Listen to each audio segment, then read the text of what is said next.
Hi guys, my name is Sagar और मैं आज आपको पढ़ाने जा रहा हूँ React from the very scratch without using create React app and web package. So हम क्या करेंगे, रिएक्ट में एचटीएमएल की फाइल बनाएंगे और एक script.js की फाइल बनाएंगे और उसकी बॉयलर प्लेट को यहाँ पर मैं बना देता हूँ। और इसके अंदर क्या करेंगे, हम इसके अंदर क्या करेंगे, स्क्रिप्ट फाइल बनाई है उसको यूज करेंगे यहाँ पे, ये देखो। और यहाँ पर क्या करूंगा, मैं रिएक्ट का एक फंक्शन बनाऊंगा।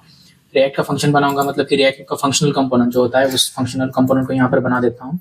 और इसके अंदर रन करूंगा मैं रिटर्न रिटर्न, और इसके अंदर मैं h1 टैग को रन करूंगा। h1 में दिखाऊंगा काउंट, और एक काउंट रन होता है कि नहीं देखते हैं, तो रन नहीं होगा। क्यों? क्योंकि इसके अंदर हमें क्या करना पड़ेगा, एक ड्यू बनानी पड़ेगी और ड्यू को आईडी दे देता हूँ। ID is equal to root, जैसे रिएक्ट में नॉर्मली होता है।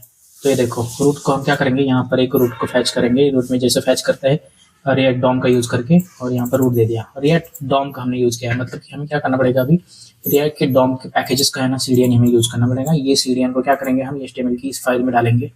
एचटीएमएल की इस फाइल में जब डालेंगे हम, तो हमें यहाँ पर अभी दिखना चाहिए। क्या नहीं दिख रहा है? क्यों नहीं दिख रहा है? क्योंकि हमने क्या किया हुआ है, यहाँ पर एक नॉर्मल एचटीएमएल लिखा हुआ है, लेकिन रिएक्ट क्या करता है, रिएक्ट जेएसएक्स को अंडरस्टैंड करता है। जेएसएक्स मतलब कि ये देखो, जेएसएक्स मतलब कि ये कोड जो हमने यहाँ पर लिखा हुआ है इससे, तो इसको ये अंडरस्टैंड करेगा। ये देखो, अभी यहाँ पर पास कर दिया हमने, तो अभी ये शायद यहाँ पर आएगा। नहीं आया, क्यों? क्योंकि ओके, इसमें कुछ एरर है। देखो क्या एरर है, कौन? अभी आया, ये देखो काउंट आया। काउंट आया ना, तो ये देखो काउंट क्या हुआ है, तो रूट के अंदर। तो हमारे पास क्या है, एचटीएमएल में ये रूट ड्यू है। इस ड्यू के अंदर क्या हुआ है, इस ड्यू के अंदर और एक ड्यू क्रिएट हुई है। ये देखो, ये ड्यू एक पैराग्राफ क्रिएट हुआ है। तो हमें अभी प्रोडक्शन में ये कोड तो हम नहीं लिखेंगे, प्रोडक्शन में हम ये कोड तो नहीं लिखना होता, मतलब ये इतना अंडरस्टैंडेबल कोड नहीं है। तो हमें क्या करना पड़ेगा, जो हमने कोड लिखा था, इसी कोड को अगर हमें रेंडर करना होगा, तो क्या करना पड़ेगा, हमारे पास होता है एक पैकेज जिसका नाम है babel.js। तो हम क्या करेंगे, इस पैकेज को हम यूज करेंगे। हम इस पैकेज को यूज करेंगे।